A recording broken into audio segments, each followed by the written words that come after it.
নবী বলেন, মালিক দিনের দাওয়াত দিতে গিয়ে, ইসলামের দাওয়াত দিতে গিয়ে মার খাইছি গো। দিনের দাওয়াত দিতে গিয়ে, ইসলাম প্রচার করতে গিয়ে যদি রক্তাক্ত হইছি, কষ্ট নিছি না?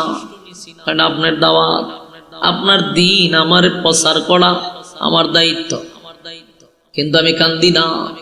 তায়েফের ময়দানে আমার রক্তাক্ত করছে, আপনি গজবের ফেরেশতা পাঠাইছেন আমি যেন বলি তাদেরকে ধ্বংস করে দেওয়ার জন্য। কিন্তু আমি বলছি না আল্লাহ, বরং তাদেরকে আপনি হেদায়েত দিয়া দেন, এরা বুঝে নাই। আমার রক্তাক্ত করছে, কিন্তু আমি বলছি আল্লাহ তারা বুঝে নাই, না বুঝে আমারে আঘাত করছে। কিন্তু আজকে আমি কেন কান্দি? আমার কান্নার কারণ হলো, মালিক আপনি জানেন আমার কেউ নাই, আমার মা নাই, বাবা নাই, দাদা নাই, চাচাও নাই, আমার টেগেল দেওয়ার মতো কেউ নাই, আমার আপন বলতে কেউ নেই। আমার চাচি আবু লাহাবের বউ উম্মে জামিল, আবু লাহাবের বউ উম্মে জামিল আমার আপন চাচি। কেমনে গো মানুষের কাছে গিয়া কয় আমি আটকুরা, আমি নির্বংশ, আমার নাকি বংশ নাই, আমি মরে গেলে, আমি দুনিয়ার থেকে বিদায় হয়ে গেলে আমার নাম নেওয়ার মতো নাকি কেউ থাকবে না। আল্লাহ, আমার নিজের মানুষ যদি আমার অপপ্রচার করে, বলো না আমি আপনার দিনের দাওয়াতটা কেমনে দিব? মানুষ আমারে বলবে তোমার নিজের লোক তোমার বিরোধিতা করে। সেই ব্যথায় ব্যতীত হইয়া আমি নবী কান্দি, আর কোনো কিছুর জন্য কান্দি না। আল্লাহ বলে, বন্ধু চোখের পানিগুলা মুছেন, কান্দেন না। আমি আল্লাহরে যদি কেউ গালি দেয়, আমি আল্লাহ সাথে সাথে কাউরে ধ্বংস করি না। আমি আল্লাহরে কেউ গালি দিলে আমার মন খারাপ করি না, আমি গুসা হই না, আমি রাগ হই না। আমার বন্দা আমারে গালি দেয়, আমারে সকালে গালি দিলে আমি আমার বন্দার জন্য বিকালে খাবার রেডি রাখি। কত মানুষ আমার আল্লাহরে গালি দেয় গো, কত নাস্তিক আমার আল্লাহরে গালি দেয়। বলুন আল্লাহ কি টাড়া ফালায় আমারে? সকালে গালি দিলে বিকালে আমার মালিক তার জন্য খাবার রেডি রাখে। আল্লাহ কয় আমারে গালি দিলেও আমি প্রতিবাদ করি না, প্রতিশোধ নেই না। কিন্তু আমার বন্ধুরে যদি কেউ গালি দেয়, আমি মালিক বরদাস্ত করতে পারি না। আমার বন্ধুরে যদি কেউ গালি দেয়, আমি বরদাস্ত করতে পারি না। আবু লাহাব আপনারে গালি দিছিল, আমি আল্লাহ কিন্তু সূরা লাহাব নাজিল কইরা জবাব দিছি, তাব্বাত ইয়াদা আবি লাহাবি ওয়া তাব্বা। আমি কিন্তু সূরা লাহাব নাজিল করে দাঁত ভাঙ্গা জবাব দিছি গো নবী। আবু লাহাব বলছে আপনি ধ্বংস হয়ে যাওয়ার জন্য আমি আল্লাহ আবু লাহাবরে ধ্বংস করে দিছি, আবু লাহাবের মাওলা আওলাদ সব ধ্বংস করে দিছি। আবু লাহাবের জন্য জাহান্নামের শিকাময় আগুন রাখছি, যেটা দিয়ে জ্বালাবো। আপনি নবীরে কেউ গালি দিলে আমি আল্লাহ বরদাস্ত করতে পারি না। আপনারে যে মানুষ বলতেছে আপনি আট কোরা লেস কাটা, আমি আল্লাহর বড় মাইন্ডে লাগছে, আমি আল্লাহ বরদাস্ত করতে পারি নাই গো নবী। আপনার মনে বড় কষ্ট, আমি আপনার একজন, দুইজন, তিনজন, চারজন ছেলে দিছিলাম, চারোটা ছেলে আমি আপনার নিয়ে গেছি। সেই ব্যথায় আপনি ব্যতীত বাবা হিসাবে আপনার আমি কষ্ট দিছি। চারটা ছেলে নিয়ে গেছি বন্ধু, চারটা ছেলে যদি আপনার দুনিয়ায় থাকতো, তারা আপনার বিরুদ্ধে কেউ কথা বললে প্রতিবাদ করত, আপনার ইজ্জত নিয়ে কেউ খেললে তারা প্রতিবাদ করত। চার ছেলে যদি বেঁচে থাকতো, আপনার সম্মান তারা ধরে রাখার চেষ্টা করত। চারটা ছেলে আমি আপনার নিয়ে গেছি।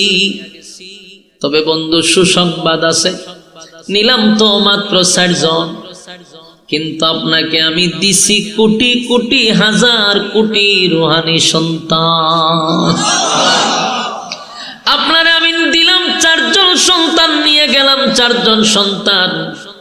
কিন্তু বিনিময়ে আপনাকে কোটি কোটি হাজার কোটি রূহানি সন্তান দিলাম, যারা আপনার ইজ্জত রক্ষার্থে, যারা আপনার সম্মান রক্ষার্থে নিজের জীবন দিবে, তো আপনার ইজ্জত নষ্ট করতে দিবে না।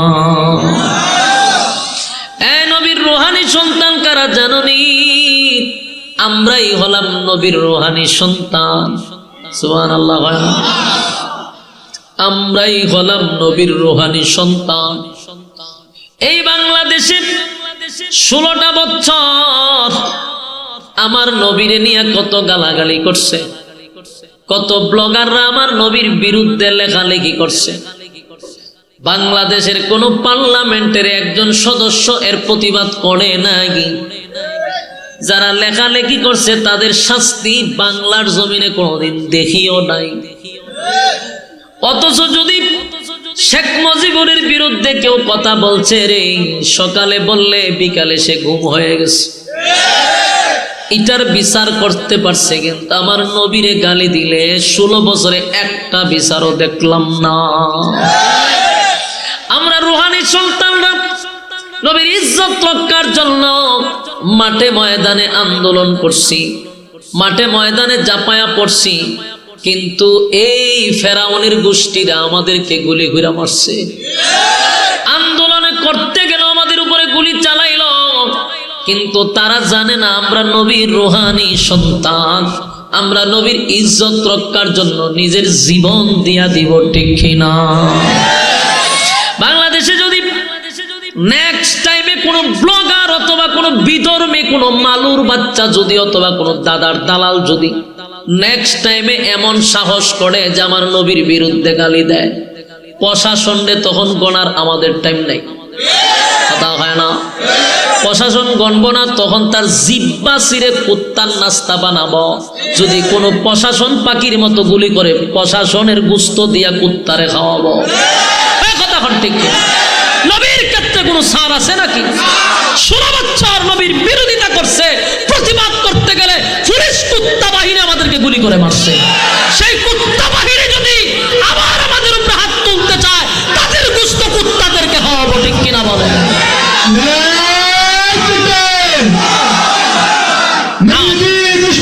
সম্মানিত শুধু আওয়ামী লীগ গুন্ডা বাহিনী এখনো আছে বাংলাদেশে। গুন্ডা বাহিনীদেরকে আমাদের কি শেষ করতে হবে। এই গুন্ডা বাহিনীদেরকে স্পষ্ট বলে দিবেন, তোদের আম্মা নাই, তোরা যার সন্তান, তোদের পরিবার নাই, তোর আম্মা যেখানে গেছে ওইখানে যা। সোনার বাংলাদেশকে নিয়ে যদি কোনো চক্রান্ত করস, তাহলে দাদা বাবুর দেশে গিয়েও শান্তি পাবি না। এদেশের সব মানুষ ঐক্যবদ্ধ হয়ে গেছে। আমাদের ডক্টর ইউনূস সাহেবের নেতৃত্বে বাংলাদেশের সমস্ত দল এক প্ল্যাটফর্মে আসছে শুধু ভারত টেকানোর জন্য। এই দাদা বাবুর নেতৃত্ব বাংলাদেশে চলবে না, এদের গোলামি আমরা সহ্য করব না। এতে যদি কোনো কুত্তা লীগ অথবা কোনো পুলিশ লীগ আমাদের কাজে বাধা দেয়, এদের চামড়া দিয়ে ডুগডুগি বাজাবেন, অসুবিধা নেই। 16 বছর বহু করছো, 16টা বছর যা জ্বালানি জ্বালাইছো তোমরা। কোরআনের মঞ্চে আমরা কথা বলতে পারছি না, কথা গেলে এইভাবে না এইভাবে, আমরা ডিরেকশন দিছে এইভাবে না এইভাবে। মাঝে মধ্যে মনে হচ্ছে যে জুতা লইয়া বাইরে শুরু করে দিই, কিন্তু ভিসাতে একটা বয়া ছিল, কারণ কুত্তা বাহিনী, কুত্তা লীগ, পুলিশ লীগ, এই সমস্ত কুত্তা লীগ আর পুলিশ লীগের কারণে আমরা পারছি না কোরআনের সঠিক কথা মঞ্চে বসে বলতে পারছি না, বাধা দিচ্ছে। নেক্সট টাইমে যদি এমন বাধা আসে প্রতিরোধ করতে হবে, ঠিক কিনা বলে? বহু সহ্য হয়েছে। আমার নবীর রূহানি সন্তান আমরা, আমার নবীর বিরুদ্ধে লেখবে, প্রতিবাদ করতে গেলে তোমরা গুলি করে মারবা।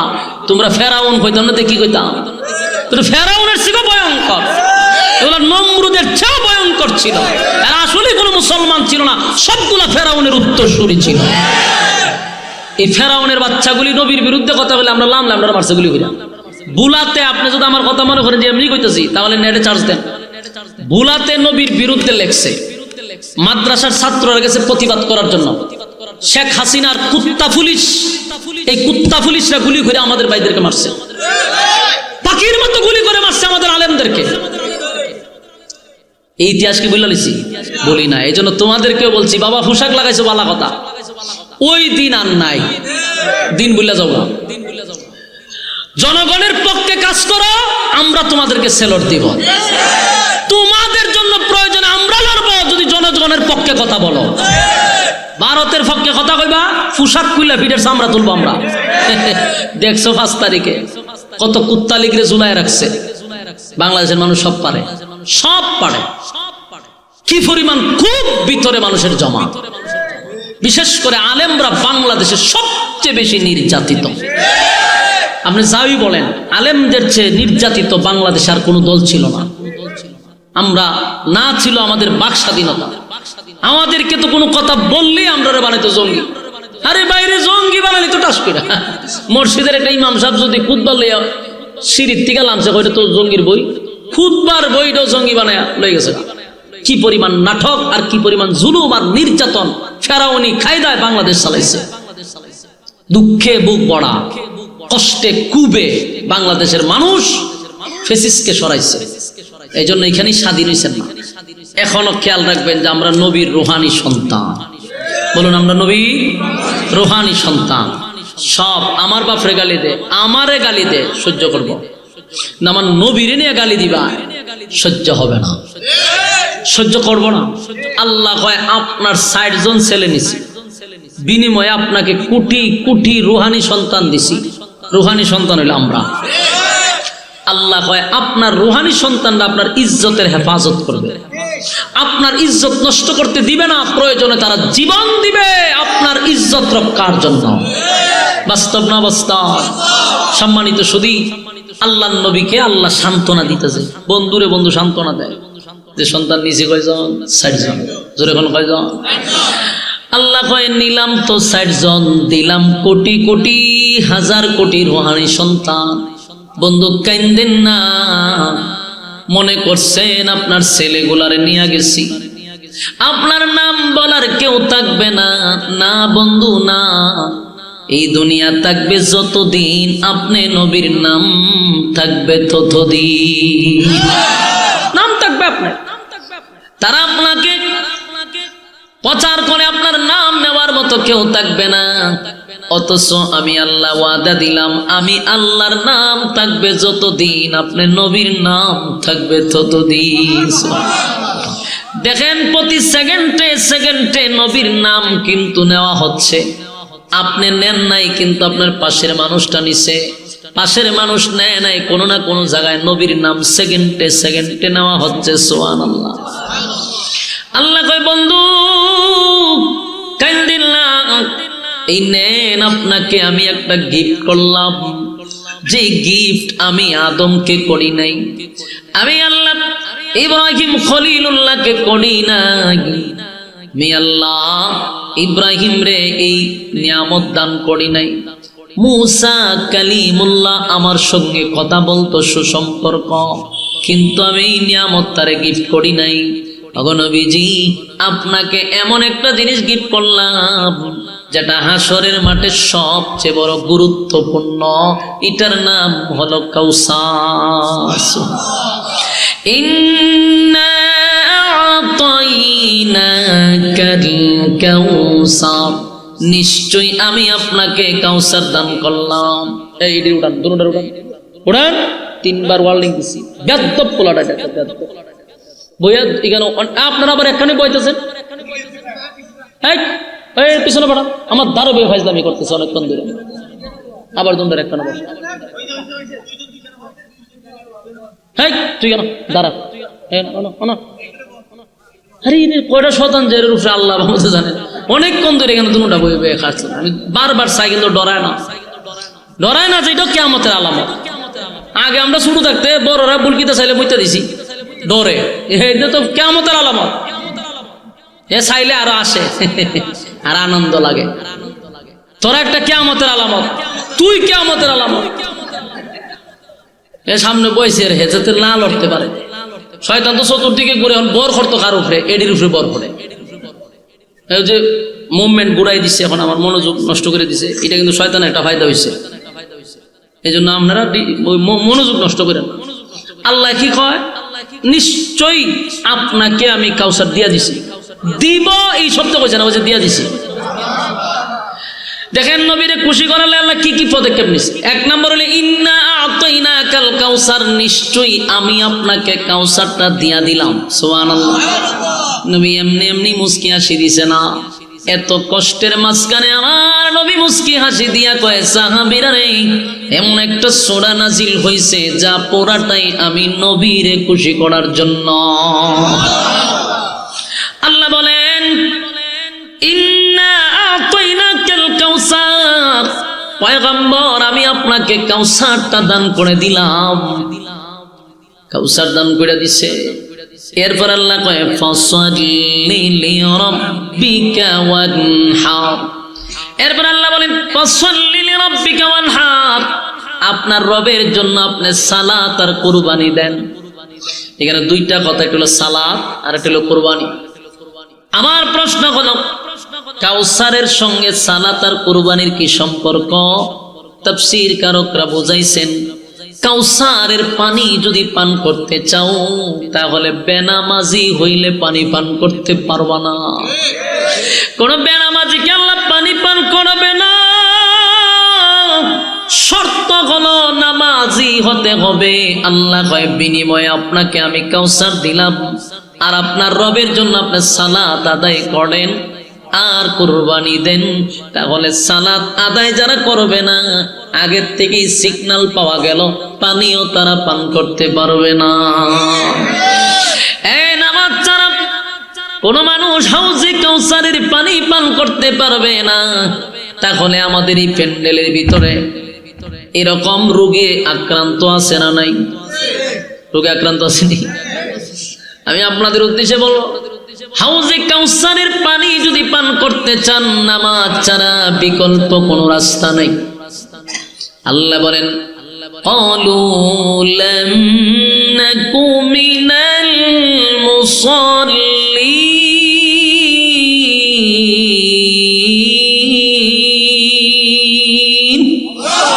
আল্লাহ বলেন ক্বালু লাম নাকু মিনাল মুসাল্লিন, কিয়ামতের মাঠে মুসল্লি যারা হবে তারাই পানি পান করবে। মুসল্লি যদি হতে চাও তাহলে আল্লাহর নবীর বরকতে হাতের পানি পান করতে পারবা। শর্ত হলো দুনিয়ায় নামাজি হতে হবে। রাজি আছেননি?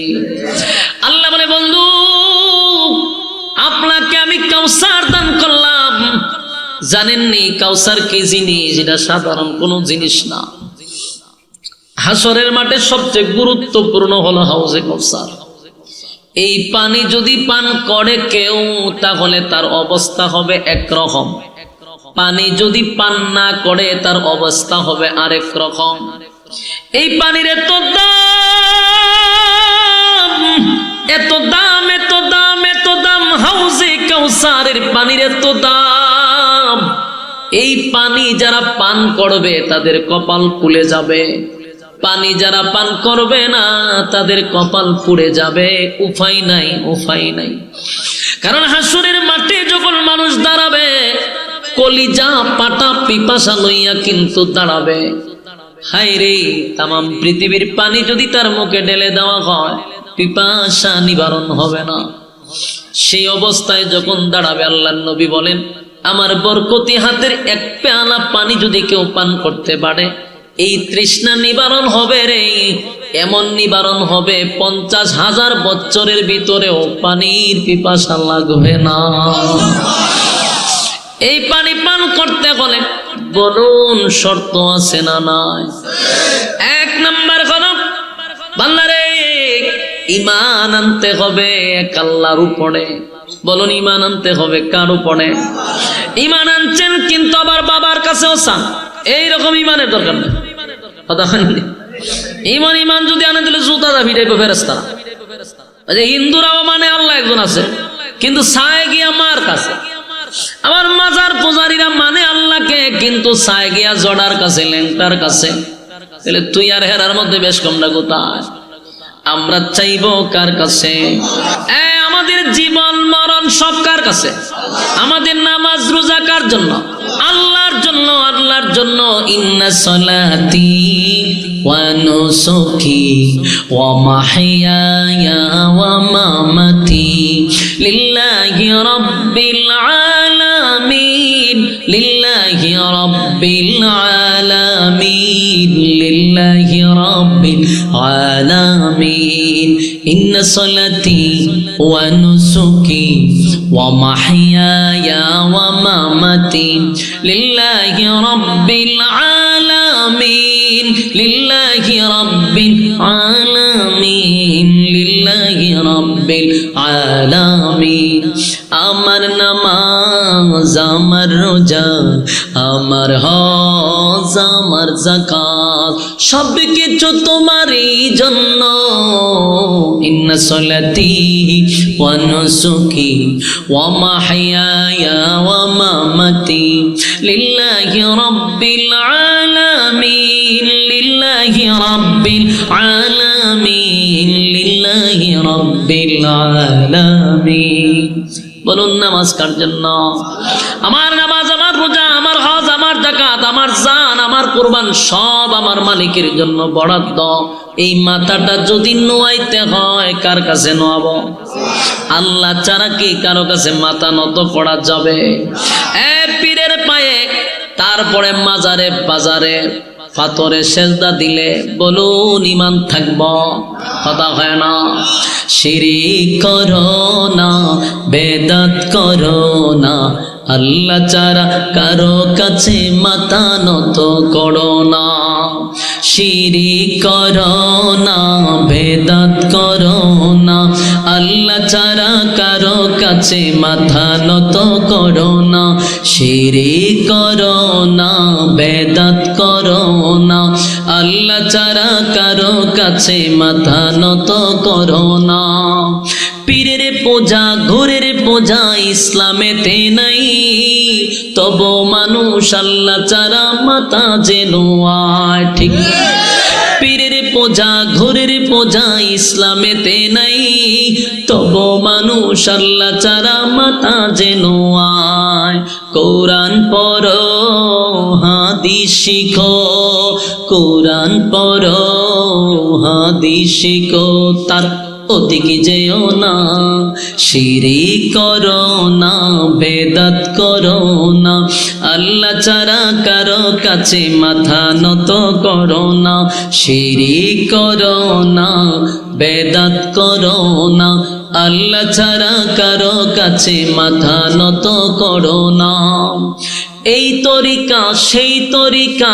অভাবে কিছু নাই রাসূল ছাড়া আর তরিকা মুক্তির উপায় নাই এই তরিকা সেই তরিকা অভাবে কিছু নাই রাসূল ছাড়া আর তরিকা মুক্তির উপায় নাই কোরআন শিখো হাদিস বুঝো তার অধিক যেও না শিরিক করো না বেদাত করো না আল্লাহ ছাড়া কারো কাছে মাথা নত করো না আল্লাহ ছাড়া কারো কাছে মাথা নত করো না পীরের পূজা ঘোরের পূজা ইসলামেতে নাই তবু মানুষ আল্লাহ ছাড়া মাথা যেন আয় পীরের পূজা ঘোরের পূজা ইসলামেতে নাই তবু মানুষ আল্লাহ ছাড়া মাথা যেন আয় হাদিস শিখো কোরআন পড়ো তার অধিক যেও না শিরিক করো না বেদাত করো না আল্লাহ ছাড়া কারো কাছে মাথা নত করো না ঠিক আমার একমাত্র সেজদা আমার মালিক যদি আমার মালিক হয় রে তাহলে আমি কেন বাবার পায়ে সেজদা দিব একটা সেজদা দিয়া চিরতরে জাহান্নামের বাসিন্দা হয়ে গেছে কারণ একটা মানুষ যদি গুনাহ করে গভীর রজনীতে যদি গুনার উপরে অনুতপ্ত হয় একটা মানুষ গুনাহ করছে কিন্তু গভীর রজনীতে যদি হাত তুলে কয় আল্লাহ গুনাহ করেছি অন্যায় করছি অপরাধ করছি মালিক শয়তানের ওয়াসওয়াসায় পড়ে বুঝতে পারি না আল্লাহ শয়তানের ওয়াসওয়াসায় পড়িয়া গুনাহ করছি গো আল্লাহ গভীর রাত মানুষ যখন স্ত্রী পুত্র লইয়া ঘুমায়া গেছে আল্লাহ পশু পাখিরা ঘুমায়া গেছে তোমার বান্দা গুনার ভয়ে ঘুমায় না মানুষ যখন স্ত্রী পুত্র লইয়া ঘুমায়া গেছে আল্লাহ পশু পাখিরা ঘুমায়া গেছে, তোমার বান্দা গুনার ভয়ে ঘুমায় না, ঠান্ডা পানি দিয়া ওযু করলাম। আল্লাহ তোমার কুদরতি পায়ে সেজদা দিলাম। আল্লাহ অপরাধীর বেশে আমি তোমার কাঠগড়ায় দাঁড়াইলাম। চোখের পানিগুলো যদি ছেড়ে দিয়া বান্দা কান্দে রে, আমার আল্লাহ তখন জিগায় ফেরেশতারা, রে বান্দা কেন কান্দে? ফেরেশতারা বলে, মালিক আপনার বান্দা গুনার ভয়ে কান্দে, জাহান্নামের ভয়ে কান্দে গো। আমার আল্লাহ জিগায়, বান্দা কি জাহান্নাম দেখছে? না মালিক, জাহান্নাম দেখে নাই। আমার বান্দা কি জান্নাত দেখছে? না মালিক, জান্নাত দেখে নাই। আমার শাস্তি দেখে নাই। তারপর গভীর রাত উঠা আরামের ঘুম বাদ দিয়ে আমার কাছে কান্দে রে। আমার বান্দার চোখের পানি নাকের ডগায় আসার আগে আগে ওয়াদা দিলাম, বান্দার জিন্দেগির সব গুনাহ মাফ করে দিছি। আমার কুমিল্লার ভাইরা, গুনার জন্য যদি কেউ তওবা করে পরবর্তীতে গুনাহ করবে না, এমন মর্মে যদি কেউ অপরাধ করে আল্লাহর কাছে অপরাধ স্বীকার করে, আমার মালিক বলে বান্দারে আমি মাফ করে দিব। কিন্তু খোদার কসম, যদি কেউ শিরিক করে, কোন বন্ড বাবার পায়ে সেজদা দেয়, কেউ যদি মাজারে সেজদা দেয়, কেউ যদি মাজারে চায়, আল্লাহর কসম এই লোকটা বেঈমান হইয়া মারা যাবে, কোনোদিন তওবার সুযোগ পাবে না। এজন্য আমাদের কাজ হলো আপনাদের কাছে বলা, মানা না মানা দায়িত্ব আপনাদের। আমার ইমানি দায়িত্ব পৌঁছায় দেওয়া। আমি আপনাদের কানে কানে কানে কানে আওয়াজ পৌঁছায় দিলাম, এই জমিনে থেকে শিরিক কইরো না, বেদাত কইরো না। গুনার জন্য মাপ চাও, মাফ করে দিবে। কিন্তু শিরিক যদি করো, কপাল করছ, শিরিক কোনোদিন মাফ হয় না। আমার যুবক ভাইয়েরা, তাই আল্লাহ বলেন, বন্ধু এই জমিনে আপনার নামের সম্মান আর মর্যাদা আমি রাখবো। আপনাকে কাউসার দিছি আমি খুশি করার জন্য। হাসরের মাঠে আপনি নবীর হাতের পানি যারা পান করবে, তারা আর পানি পান করতে হবে না। সেই পাওয়ার সেদিন আমার নবীরে দেওয়া হবে রে। নবীর বরকতি হাতের পানি যদি পান করতে চাও, বলো নামাজ দরকার আছে না নাই? নামাজ কায়েম করতে হবে। আল্লাহর নবীকে আল্লাহ খুশি করছে হাউজে কাউসার দিয়া। এরপর আল্লাহ বলেন, ইন্না শানিআকা হুয়াল আবতার। ওই যে বেঈমানেরা আমার নবীরে আবতার বলে গালি দিছে, আল্লাহ বন্ধুর পক্ষ হইয়া তার প্রতিবাদ করছে। সুবহানাল্লাহ। আমার নবীরে আবতার বলে গালি দিছে রে, কিন্তু নবী প্রতিবাদ করে নাই। আমার আল্লাহ নিজেই সূরা নাজিল করে প্রতিবাদ করছে, ইন্না শানিআকা হুয়াল আবতার। আবতার মানে হলো লেজ কাটা, আবতার মানে হলো নির্বংশা, আবতার মানে হলো আটকুরা। আল্লাহ কয়, আপনি আটকুরা নয়, আমি আপনাকে ছেলেও দিছি, আমি আপনাকে মেয়েও দিছি, আপনি আটকুরা না। যারা আপনাকে আটকুরা বলে তারাই হলো আটকুরা। ইন্না শানিআকা হুয়াল আবতার, তারাই হলো আবতার, তারাই হলো নির্বংশা, তারাই হলো আটকুরা। এই জমিনে আমার নাম থাকবে যতদিন, আপনি নবীর নাম থাকবে ততদিন। কিন্তু যারা আপনার বিরোধিতা করে গো নবী, তাদের নাম বলার কেউ থাকবে না। দেখেন তো, আবু জাহেল নাম কেউ রাখে, আবু লাহাব নাম কেউ রাখে, উতবা উতাইবা কারো নাম রাখা হয়, মুগীরা কার নাম রাখা হয় না। এই সমস্ত দুশ্মনের নাম কোনো বিদুর্মীরাও রাখে না। কিন্তু আমার নবীর নাম সেকেন্ডে সেকেন্ডে বলা হয়। সুবহানাল্লাহ। আল্লাহ কয়, আপনি প্রতিবাদ করবেন না, আমি আল্লাহ আপনার জন্য প্রতিবাদ করলাম। এবং আল্লাহ বলে, বন্ধু কাউসার আপনাকে শুধু দিছি এমনটাই না, সশরীরে আপনাকে কাউসার আমি দেখায়া দিব। এবং নবীরে দেখায়া দিছে। আপনারা জানেন আমার নবীর আল্লাহ আরশে আজিমের মেহমান বানাইছে, জান্নাত জান্নাত জাহান্নাম নবীরে ভ্রমণ করাইছে। বন্ধুরে সশরীরে হাউজে কাউসার দেখাইছে। নবীজি হাউজে কাউসার থেকে খুশিতে সাহাবীদেরকে বলে, সাহাবীরা রে, আমার আল্লাহ আমারে কাউসার দেখাইছে, তোমরা কেউ সালাত বাদ দিও না, তাহলে তোমরা আমি নবীর হাতের পানি পান করতে পারবা। হ্যাঁ, খুশি না বেজার আপনারা? কারা কারা পড়বেন সালাত? হাত তুলেন। লিল্লাহে তাকবীর, লিল্লাহে তাকবীর। আল্লাহ সবাইকে দ্বীনের জন্য, ইসলামের জন্য আমাদেরকে কবুল করুক।